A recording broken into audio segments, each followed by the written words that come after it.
നമസ്കാരം. ഇന്ന് നമ്മൾ സംസാരിക്കാൻ പോകുന്നത് വളരെ പ്രധാനപ്പെട്ട ഒരു വിഷയത്തെക്കുറിച്ചാണ്.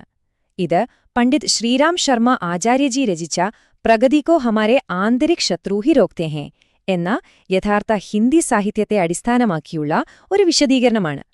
നമ്മൾ പുരോഗതിയുടെ നെറുകയിലാണെന്ന് എപ്പോഴും അഹങ്കരിക്കാറുണ്ടല്ലേ? എന്നാൽ സത്യത്തിൽ നമ്മുടെ വളർച്ചയെ തടസ്സപ്പെടുത്തുന്ന യഥാർത്ഥ ശത്രുക്കൾ പുറത്തല്ല, നമ്മുടെ ഉള്ളിൽ തന്നെയാണ്. പുറമെയുള്ള ലോകം മാറ്റുന്നതിനു മുൻപ് സ്വന്തം ഉള്ളിലേക്ക് തന്നെ ഒരു യാത്ര നടത്താൻ ഈ കൃതി നമ്മെ ഓർമ്മിപ്പിക്കുന്നു. ശരി, നമുക്കിതിലെ ഏറ്റവും വലിയൊരു വൈരുദ്ധ്യത്തിലേക്ക് കടക്കാം. ലോകത്ത് മുമ്പെങ്ങുമില്ലാത്ത വിധം സൗകര്യങ്ങളുള്ള ഒരു കാലഘട്ടമാണിത്. എന്നിട്ടും മനുഷ്യരാശി എന്തുകൊണ്ടാണ് മുമ്പെങ്ങുമില്ലാത്ത വിധം മാനസിക സംഘർഷങ്ങൾ അനുഭവിക്കുന്നത്? ശാസ്ത്രം വഴി നമ്മൾ അവിശ്വസനീയമായ നേട്ടങ്ങൾ കൈവരിച്ചു. പഴയ കാലത്ത് സ്വപ്നം കാണാൻ പോലും കഴിയാത്തത്ര സൗകര്യങ്ങൾ ഇന്നുണ്ട്. എന്നിട്ടും നോക്കൂ, ലോകാരോഗ്യ സംഘടനയുടെ കണക്കുകൾ പ്രകാരം തന്നെ ഇന്ന് ലോകത്ത് ദശലക്ഷക്കണക്കിന് ആളുകളാണ് വിഷാദരോഗം അനുഭവിക്കുന്നത്. പുറമേ ഇത്രയും പ്രകാശമുണ്ടെങ്കിലും ഉള്ളിൽ എന്തുകൊണ്ടാണ് ഇത്രയും കനത്ത ഇരുട്ട്? ഒന്ന് ചിന്തിച്ചു നോക്കൂ. പണ്ടുകാലത്ത് ദേവന്മാർക്ക് മാത്രം കിട്ടുന്നത് വിശ്വസിച്ചിരുന്ന കാര്യങ്ങളാണ് ഇന്ന് ഒരു സാധാരണക്കാരന്റെ കൈകളിലിരിക്കുന്നത്. തീവണ്ടികൾ, വിമാനങ്ങൾ, ഇന്റർനെറ്റ്, അങ്ങനെ എന്തുമാത്രം ഭൗതിക സൗകര്യങ്ങൾ. ഇതെല്ലാം നമ്മുടെ ജീവിതം കൂടുതൽ സന്തോഷപ്രദമാക്കേണ്ടതായിരുന്നു, അല്ലേ? എന്നാൽ സത്യം അതല്ല. നമ്മൾ മുൻപത്തേക്കാൾ കൂടുതൽ രോഗികളാണ്, ഒറ്റപ്പെട്ടവരാണ്. നമ്മുടെ ഈ ബാഹ്യമായ നേട്ടങ്ങളും ആന്തരികമായ ശൂന്യതയും തമ്മിലുള്ള വലിയ അന്തരമാണ് ഇവിടെ നാം കാണുന്നത്. സാഹിത്യത്തിലെ ഈ സുപ്രധാന ആശയത്തിലേക്കൊന്ന് ശ്രദ്ധിക്കൂ. പുരാതന ദേവന്മാരെക്കാൾ കൂടുതൽ ബൗദ്ധിക സൗകര്യങ്ങൾ നാം നേടിയിട്ടുണ്ട്. എന്നിട്ടും നാം കൂടുതൽ പിന്നോക്കവും പതനവും അധപതനവും നേരിടുന്നു. അതായത് നമ്മുടെ ഈ ബാഹ്യമായ പുരോഗതി സത്യത്തിൽ നമ്മുടെ ആന്തരികമായ തകർച്ചയെ മറച്ചുവെക്കുകയാണ് ചെയ്തത്. നൂറ്റാണ്ടുകൾക്ക് മുൻപ് വളരെ കുറഞ്ഞ സൗകര്യങ്ങളിൽ ജീവിച്ചിരുന്ന മനുഷ്യർ നമ്മളെക്കാൾ എത്രയോ മടങ്ങ് സന്തുഷ്ടരായിരുന്നു എന്നോർക്കണം. ഭൗതികമായി മുന്നേറുമ്പോഴും വൈകാരികമായി നാം താഴേക്ക് പോവുകയാണ്. തീർച്ചയായും ഇതൊരു അപകടകരമായ അവസ്ഥയാണ്. ഇനി ഇതിലെ ഏറ്റവും കൗതുകകരമായ കാര്യം എന്താണെന്നാൽ, സ്വർഗവും നരകവും സ്ഥലങ്ങളല്ല, മറിച്ച് മനുഷ്യന്റെ മനോഭാവത്തിന്റെ പ്രതികരണങ്ങൾ മാത്രമാണ് എന്ന തിരിച്ചറിവാണ്. അതെ, അവ ഭൂമിക്ക് പുറത്തുള്ള ഏതോ അജ്ഞാത ലോകങ്ങളൊന്നുമല്ല. നിങ്ങൾ അനുഭവിക്കുന്ന ദുരിതങ്ങൾക്കും പ്രശ്നങ്ങൾക്കും പ്രധാന കാരണം നിങ്ങളുടെ ഉള്ളിലെ വികലമായ ചിന്തകൾ തന്നെയാണ്. നമ്മുടെ മനസ്സാണ് ഈ ലോകത്തെ സ്വർഗമാക്കുന്നതും നരകമാക്കുന്നതും. അതുകൊണ്ടുതന്നെ നമ്മുടെ ശാരീരികവും മാനസികവുമായ തകർച്ചയ്ക്ക് മറ്റാരെയും കുറ്റപ്പെടുത്താൻ നമുക്കാവില്ല. പുസ്തകത്തിൽ വളരെ വ്യക്തമായി പറയുന്നുണ്ട്, നമ്മുടെ മോശം സാഹചര്യങ്ങൾ നമ്മുടെ തന്നെ സൃഷ്ടിയാണ്. അനാരോഗ്യകരമായ ഭക്ഷണരീതിയും ജീവിതശൈലിയുമാണ് ആരോഗ്യ പ്രശ്നങ്ങൾക്ക് കാരണം. ഇന്ന് നാം കാണുന്ന മിക്ക ആരോഗ്യ പ്രതിസന്ധികളുടെയും മൂലകാരണം നാം പ്രകൃതിയിൽ നിന്ന് അകന്നത് തന്നെയാണ്. വെറും മരുന്നുകൾ കൊണ്ട് മാത്രം ഇതിന് പരിഹാരം കാണാനാവില്ല. നമ്മൾ വീണ്ടും പ്രകൃതിയുടെ താളത്തിലേക്ക് മടങ്ങേണ്ടതുണ്ട്. ഈ ആന്തരിക ശത്രുക്കളെ നമുക്കൊന്ന് പരിശോധിക്കാം. വൈറസുകളോ ബാക്ടീരിയകളോ അല്ല ഇന്ന് മനുഷ്യന്റെ യഥാർത്ഥ പ്രശ്നം. അകാരണമായ ഭയം, നിരാശ, ദേഷ്യം, അമിതമായ പിരിമുറുക്കം, ഇത്തരം ആന്തരിക ശത്രുക്കളാണ് നമ്മെ ശരിക്കും കാർന്നു തിന്നുന്നത്. നമ്മളിലെ സ്വാഭാവികമായ ധൈര്യം, ഉദാരത, സഹിഷ്ണുത തുടങ്ങിയ ഗുണങ്ങളെ പൂർണ്ണമായും ഇല്ലാതാക്കുന്നത് ഈ വൈകാരിക വൈകല്യങ്ങളാണ്. അതുകൊണ്ട് ആദ്യം ഈ ശത്രുക്കളെ നമ്മുടെ ഉള്ളിൽ തന്നെ തിരിച്ചറിയുക എന്നതാണ് മാറ്റത്തിലേക്കുള്ള ഏറ്റവും പ്രധാനപ്പെട്ട പടി.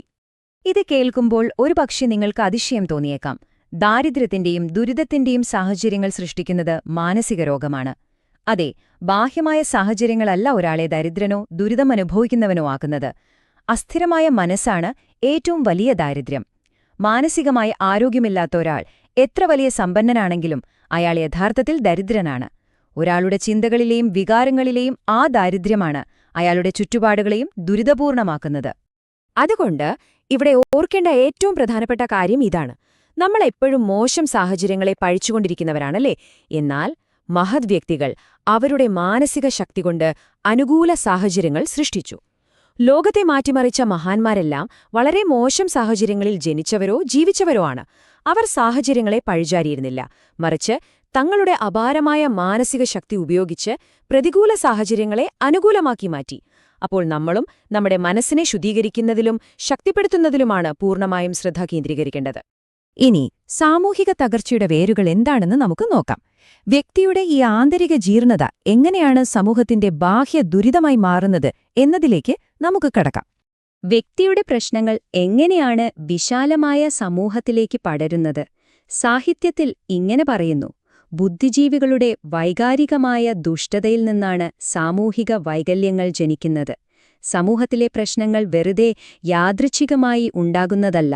അറിവും സ്വാധീനവുമുള്ള ആളുകളുടെ, അതായത് സമൂഹത്തെ നയിക്കുന്നവരുടെ ചിന്തകളിലുണ്ടാകുന്ന വൈകല്യങ്ങളാണ് സമൂഹത്തിൽ വിനാശകരമായ മാറ്റങ്ങൾ കൊണ്ടുവരുന്നത്. അവരുടെ വികലമായ മനോഭാവമാണ് പലപ്പോഴും ജനങ്ങൾക്കിടയിൽ അശാന്തി വിതയ്ക്കുന്നത്. ഇത് നമ്മുടെ സമൂഹത്തിൽ എത്രമാത്രം ആഴത്തിൽ വേരൂന്നിയ പ്രശ്നമാണെന്ന് നോക്കൂ. സ്ത്രീധനം നമ്മുടെ സാമ്പത്തിക അടിത്തറയെ തകർക്കുന്നു. ജന്മം കൊണ്ട് ഒരു മനുഷ്യൻ മറ്റൊരാളേക്കാൾ ഉയർന്നവനാണെന്ന് വിശ്വസിക്കുന്നത് തികഞ്ഞ മണ്ടത്തരമാണ്. ഇത്തരം അനാചാരങ്ങൾ തെറ്റാണെന്നറിഞ്ഞിട്ടും അത് തിരുത്താൻ നാം തയ്യാറാകാത്തത് നമ്മുടെ ഉള്ളിലെ ധൈര്യമില്ലായ്മയെ തന്നെയാണ് കാണിക്കുന്നത്. ജന്മത്തിന്റെ അടിസ്ഥാനത്തിൽ മനുഷ്യരെ വേർതിരിക്കുന്നത് എത്ര വലിയ അവിവേകമാണ് എന്ന് നമ്മൾ മനസ്സിലാക്കിയേ തീരൂ. ഇവിടെ നമ്മൾ വളരെ ഗൗരവത്തോടെ ചിന്തിക്കേണ്ട മറ്റൊരു വലിയ കാര്യമുണ്ട്. സ്ത്രീകളും മനുഷ്യരാണ്. അവരെ ചങ്ങലക്കിടുന്നത് സമൂഹത്തിന്റെ പകുതിയെ തളർത്തുന്നു. സ്ത്രീകൾക്കും തുല്യമായി ജീവിക്കാനുള്ള അവകാശമുണ്ട്. ജീവശാസ്ത്രപരമായ വ്യത്യാസങ്ങളുടെ പേരിൽ മാത്രം അവരെ വീടുകൾക്കുള്ളിൽ തളച്ചിടുന്നത് മനുഷ്യരാശിയുടെ പകുതിയെ നിശ്ചലമാക്കുന്നതിന് തുല്യമാണ്. ഇതൊരിക്കലും അംഗീകരിക്കാനാവില്ല. ഈ കാഴ്ചാവൈകല്യം തിരുത്താതെ നാം നമ്മുടെ സമൂഹത്തിന്റെ പകുതിയെ ഒരു നിർജീവ ശരീരം പോലെയാണ് ചുമക്കുന്നത്. സ്വന്തം ശരീരത്തിന്റെ ഒരു പകുതി തളർന്നുപോയ ഒരാൾക്ക് വേഗത്തിൽ ഓടാൻ സാധിക്കുമോ? ഇല്ലല്ലോ. അതുപോലെ തന്നെയാണ് സമൂഹത്തിന്റെ പകുതി വരുന്ന സ്ത്രീകളെ അകറ്റി നിർത്തിക്കൊണ്ട് ഒരു സമൂഹത്തിനും പുരോഗമിക്കാൻ സാധിക്കില്ല എന്നത്. ഈ മനോഭാവം മാറാതെ ഒരു യഥാർത്ഥ സാമൂഹിക പുരോഗതി നമുക്ക് അസാധ്യമാണ്. അപ്പോൾ സ്വാഭാവികമായും ഒരു ചോദ്യം വരും: എന്തുകൊണ്ടാണ് നമ്മുടെ വലിയ വലിയ സാമൂഹിക പരിഷ്കരണ പ്രസ്ഥാനങ്ങളൊക്കെ തുടർച്ചയായി പരാജയപ്പെടുന്നത്? ചരിത്രത്തിലുടനീളം പല മാറ്റങ്ങൾക്കും നാം ശ്രമിച്ചിട്ടുണ്ട്. പക്ഷെ എന്ത് സംഭവിക്കുന്നു? ഉപരിപ്ലവമായ നയങ്ങളും നിയമങ്ങളും മാറ്റുന്നതുകൊണ്ട് മാത്രം ജനങ്ങളുടെ ഉള്ളിലെ ഈ അഗാധമായ ആത്മീയ ജീർണതകളെ മാറ്റാൻ ഒരിക്കലും സാധിക്കില്ല എന്നതാണ് സത്യം. യഥാർത്ഥത്തിൽ ആത്മീയത മനുഷ്യനെ ഉണർത്തേണ്ടതാണ്. എന്നാൽ ഇന്ന് സംഭവിക്കുന്നതെന്താണ്? മതത്തിന്റെ പേരിൽ ദശലക്ഷക്കണക്കിന് ആളുകൾ അലസതയിൽ ജീവിക്കുകയും സമയവും സമ്പത്തും പാഴാക്കുകയും ചെയ്യുന്നു. മതത്തിന്റെയും ആചാരങ്ങളുടെയും പേരിൽ വലിയൊരു വിഭാഗം ആളുകൾ ഒരു മാറ്റവുമില്ലാതെ അലസരായി ജീവിക്കുന്ന കാഴ്ചയാണ് നാം കാണുന്നത്. ഈ ഊർജം ക്രിയാത്മകമായി ഉപയോഗിച്ചിരുന്നെങ്കിൽ നമ്മുടെ സമൂഹത്തിൽ എന്തുമാത്രം വലിയ മാറ്റങ്ങളുണ്ടായേനെ. നമ്മെ ശരിയായ വഴിയിലൂടെ നയിക്കേണ്ട രാഷ്ട്രീയ നേതൃത്വത്തിന്റെ അവസ്ഥയും ഇതിൽ നിന്നും ഒട്ടും വ്യത്യസ്തമല്ല.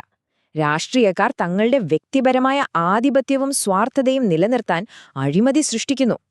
പുരാതന കാലത്തെ ഭരണാധികാരികൾ സ്വന്തം താൽപ്പര്യങ്ങൾ മാറ്റിവെച്ച് ജനങ്ങൾക്കു വേണ്ടി പ്രവർത്തിച്ചവരായിരുന്നു. എന്നാൽ ഇന്നോ ജനങ്ങളെ ഭിന്നിപ്പിച്ചും അഴിമതി നടത്തിയും തങ്ങളുടെ സ്വാർത്ഥ താൽപ്പര്യങ്ങൾ സംരക്ഷിക്കാനാണ് പലരും ശ്രമിക്കുന്നത്.